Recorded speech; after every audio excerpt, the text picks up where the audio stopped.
बिस्मिल्लाहिर्रहमानिर्रहीम। अस्सलाम वालेकुम स्टूडेंट्स। कल हम ने जो टॉपिक पढ़ा था वो हाइब्रिडाइजेशन के मुतालिक था, जिसमें से हमने sp3 को डिटेल में डिस्कस किया था। हाइब्रिडाइजेशन बेसिकली क्या थी, अगर हम थोड़ा रिवाइज करें उस चीज़ को, तो हाइब्रिडाइजेशन इंटरमिक्सिंग है ऑर्बिटल्स की to form new equal orbitals.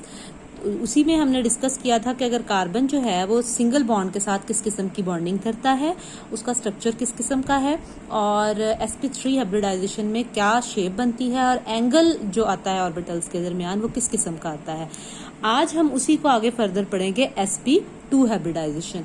sp2 hybridisation यानी 1s and 2p orbitals, 1s and 2p orbitals ये इंटरमिक्स करते हैं टू फॉर्म sp2 ऑर्बिटल्स। ये जो हमने कल जब देखा था तो हमने उसमें ये कहा था कि 1s एंड 3p।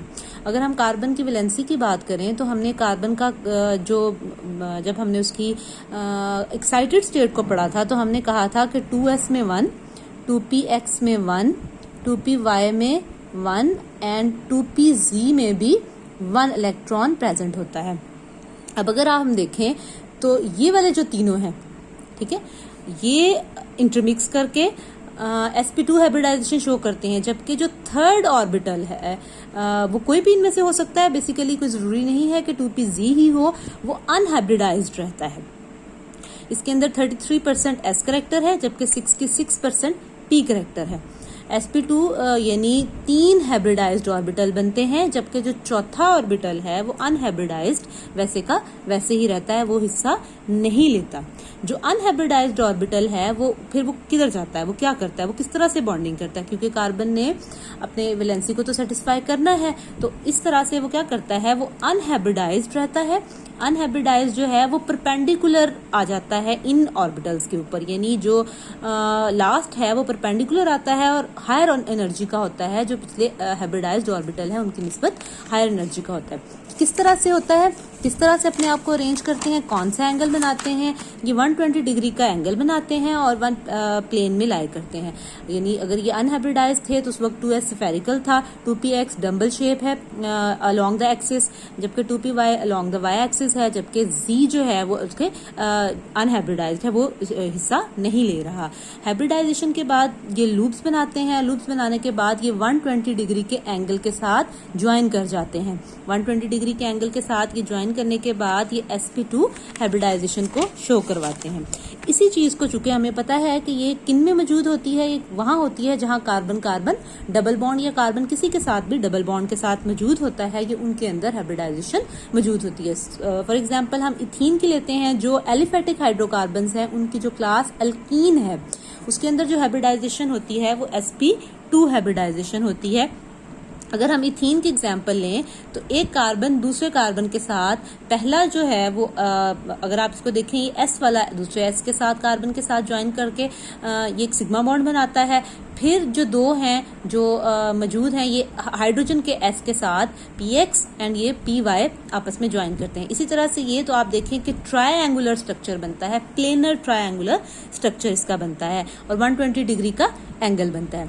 जबकि जो हमारे पास pz जो मौजूद था अनहाइब्रिडाइज्ड, ये क्या करता है, ये परपेंडिकुलर दोनों आपस में ज्वाइन करते हैं, परपेंडिकुलरली ज्वाइन करते हैं, जो कि बनाते हैं पाई बॉन्ड। ये जो अनहाइब्रिडाइज्ड मौजूद रहता है ये कौन सा बॉन्ड बनाता है, ये पाई बॉन्ड बनाता है, परपेंडिकुलर बॉन्ड है, ये पाई बॉन्ड बनता है। अगर आप पाई बॉन्ड को देखें तो बेसिकली ये जो न्यूक्लियाई है, यानी ये जो सेंटर है इन दोनों कार्बन का जो सेंट्रल एटम है, उनके न्यूक्लियाई के अबव और बिलो यहाँ मौजूद होता है ये पाई इलेक्ट्रॉन। सो ये जो पाई वाले हैं ये अबव, इसका जो रीजन है बॉन्ड का, ये अबव एंड बिलो है। इस तरह से ये 120 डिग्री के एंगल के साथ ट्रायंगुलर स्ट्रक्चर बनाते हैं। ये जो पाई बॉन्ड है बेसिकली ये वीक बॉन्ड है, ये सिग्मा बॉन्ड की तरह स्ट्रॉन्ग बॉन्ड नहीं है, ये जल्दी इजीली ब्रेक हो जाता है। Pi bond basically parallel overlapping से बनता है, जबकि हमें पता है कि sigma bond side to side के साथ हम बना रहे हैं। पाई बॉन्ड पैरेलल ओवरलैपिंग के साथ बनता है, दो लूप्स जो हैं वो above and below the sigma bond है, इसीलिए ये वीकर बॉन्ड है। लेस एनर्जी चाहिए, जो इसका इलेक्ट्रॉनिक क्लाउड होता है वो मोर डिफ्यूज्ड होता है बनिस्बत सिग्मा बॉन्ड के। सो ये जो पाई इलेक्ट्रॉन्स हैं ये डिफरेंस क्रिएट करते हैं सिग्मा बॉन्ड की निस्बत। अगर जब हम इसकी रिएक्टिविटी को देखेंगे तो उस सूरत में ये जो बॉन्ड है ये बहुत ज़्यादा इंपॉर्टेंट रोल प्ले कर रहा होगा। जी हम उसकी रिएक्टिविटी के अंदर देखेंगे कि ये किस तरह से ये रिएक्टिव हो जाता है। क्यों? क्योंकि ये वीक है, जबकि जो सिग्मा बॉन्ड है ये रिएक्टिव इतना नहीं होता, ये स्ट्रॉन्गर है। इस वजह से इसको तोड़ने के लिए ज़्यादा एनर्जी रिक्वायर्ड है, इसको तोड़ने के लिए कम एनर्जी रिक्वायर्ड है। इसी तरह से हमारे पास जो sp2 है ये किस सूरत में होता है? ये उस सूरत में होता है जब कार्बन किसी दूसरे के साथ, यानी कार्बन के साथ भी हो सकता है और किसी दूसरे के साथ भी डबल बॉन्ड के साथ एग्जिस्ट करती है। लाइक अगर हमारे पास ये कार्बोनाइल कार्बन है, इसके अंदर भी जो कार्बन है ये sp2 हाइब्रिडाइजेशन में इन्वॉल्व है। यानी हमने ये पढ़ा कि सिंगल जब बॉन्ड बनाता है तो उस वक्त कौन सी हाइब्रिडाइजेशन है? sp3। जब कार्बन डबल बॉन्ड बनाता है तो उस वक्त कौन सी हाइब्रिडाइजेशन होती है? उस वक्त हाइब्रिडाइजेशन होती है sp2। नेक्स्ट जो हमारी हाइब्रिडाइजेशन है वो है sp हाइब्रिडाइजेशन। इस तरह से के नाम बता रहा है 1s एंड 1p, ये दोनों ऑर्बिटल इंटरमिक्स करते हैं और दो sp हाइब्रिड ऑर्बिटल जनरेट करते हैं। जबकि जो दो ऑर्बिटल हैं ये अनहाइब्रिडाइज्ड रहते हैं। अगर हम इसको देखें तो ये s स्फेरिकल, जबकि ये px जो है ये डम्बल शेप। लेकिन जब ये हाइब्रिडाइज करते हैं तो इस तरह से लूप बनाते हैं और लूप बनाने के बाद ये जो अरेंजमेंट शो करते हैं तो ये एक ही प्लेन में 180 डिग्री के एंगल के साथ ये स्ट्रेट स्ट्रक्चर बनाते हैं। स्ट्रेट स्ट्रक्चर इनका किस तरह से होता है इसको हम एग्जाम्पल के साथ कोट करते हैं। इसके अंदर जो दो अनहाइब्रिडाइज्ड ऑर्बिटल हैं ये पैरेलल होते हैं। ये उसी तरह से जिस तरह से हमने वो देखा था कि न्यूक्लियाई के ऊपर और न्यूक्लियाई के नीचे मौजूद रहते हैं। इसके अंदर जो हमारे पास आ जाता है हम इसको देखते हैं कि ये कहाँ पे एग्जिस्ट करता है। ये उस वक्त होती है जब कार्बन ट्रिपल बॉन्ड बनाता है। वो कार्बन के साथ भी हो सकता है और वो कार्बन के किसी और के साथ भी बना सकता है। लाइक अगर सियानो की बात हम करें तो यहाँ पे भी ये sp हाइब्रिडाइजेशन को शो करवाता है। हम जो स्ट्रक्चर हैं इनमें क्लासेस में बात कर लें तो जो हमारे पास एलिफेटिक कंपाउंड की क्लास है अल्काइंस, उसके अंदर ये स्ट्रक्चर बनाता है। हम इसकी एसिटाइलिन की एग्जांपल ले लेते हैं या इसको इथाइन भी कहते हैं। उसकी एग्जांपल लेके हम देखते हैं कि किस तरह से ये स्ट्रक्चर बनाता है। ये कार्बन दूसरे कार्बन के साथ लिंक करता है। ये दोनों पहले सिग्मा बॉन्ड बनाते हैं, फिर एक जो है ये दूसरे के साथ यानी px वाला जो है वो हाइड्रोजन के s के साथ बॉन्ड बनाता है और इनके दरमियान जो एंगल आता है वो 180 डिग्री का आता है। जबकि जो px और py ये अनहाइब्रिडाइज्ड मौजूद हैं ये क्या करते हैं? ये पैरेलल ओवरलैप करते हैं। जब ये पैरेलल ओवरलैप करते हैं, परपेंडिकुलर इनके ओवरलैप सिग्मा बॉन्ड के परपेंडिकुलर होकर ये ओवरलैप करते हैं। जब ये ओवरलैप करते हैं तो ये न्यूक्लियाई के अबव एंड बिलो, अब आप देखेंगे तो ये दो क्लाउड्स बनेंगे। किस तरह से? क्योंकि दो पाई बॉन्ड इसके अंदर मौजूद होते हैं।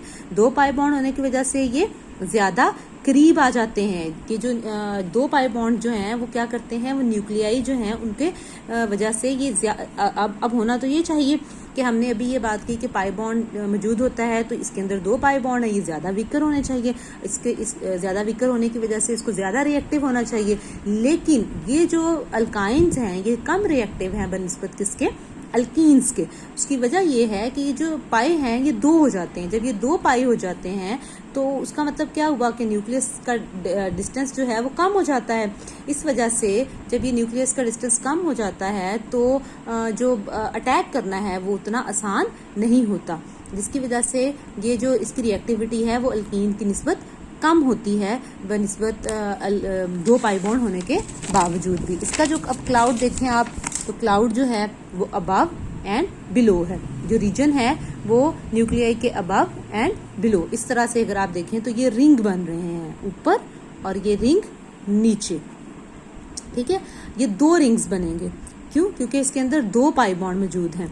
इस दो पाई बॉन्ड की वजह से क्या होता है कि जो न्यूक्लियाई है उसमें जो डिस्टेंस है वो कम होने, शॉर्टर बॉन्ड लेंथ हो जाती है। यानी जो बॉन्ड लेंथ है इसके अंदर वो क्या होती है? वो शॉर्ट हो जाती है। जब बॉन्ड लेंथ शॉर्ट हो जाएगी तो जो रिएक्टिविटी है वो कम हो जाएगी। इसलिए ये अल्केन की निस्बत तो रिएक्टिव है, यानी सिग्मा बॉन्ड की निस्बत तो ज्यादा रिएक्टिव है, लेकिन अब दो पाई बॉन्ड होने की वजह से ये उतने रिएक्टिव नहीं होते शॉर्ट लेंथ बॉन्ड लेंथ होने की वजह से। सो हम ये कहते हैं कि ये जो इनका रीजन है वो किस तरह से है? वो न्यूक्लियस के अबव एंड बिलो है। इस तरह से ये बॉन्डिंग को शो करवाता है।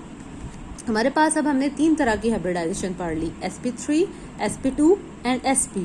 हमें पता चल गया कि sp3 आपने किस सूरत में मेंशन करनी है, sp3 उस सूरत में मेंशन करनी है जहां कार्बन सिंगल बॉन्ड के साथ है, जहां कार्बन डबल बॉन्ड के साथ है वहां आपने sp2 करनी है, जहां कार्बन ट्रिपल बॉन्ड के साथ है वहां आपने sp करनी है। अब अगर आप देखें तो sp3 के अंदर क्या चीज है, sp3 के अंदर सिर्फ सिग्मा बॉन्ड है, कोई पाई बॉन्ड मौजूद नहीं है, जबकि sp2 के अंदर क्या चीज है, sp2 के अंदर सिग्मा बॉन्ड भी है और एक पाई बॉन्ड भी मौजूद है। जबकि जो sp है अब उसके अंदर क्या होता है, उसके अंदर 2 आपके पास पाई बॉन्ड है प्लस उसके अंदर एक सिग्मा बॉन्ड भी आपके पास मौजूद है। 2 सिग्मा बॉन्ड आ गए, 2 पाई बॉन्ड आ गए। इसके अंदर भी कितने हैं, sp2 है तो 3 इसके सिग्मा बॉन्ड आ गए और एक इसका पाई बॉन्ड आ गया। तो इस तरह से इनकी अरेंजमेंट को हम शो करवाते हैं। हमारे हाइब्रिडाइजेशन का टॉपिक कंप्लीट हो गया। इंशाल्लाह कल हम नेक्स्ट जो टॉपिक है हमारा आइसोमेरिज्म उसकी तरफ जाएंगे।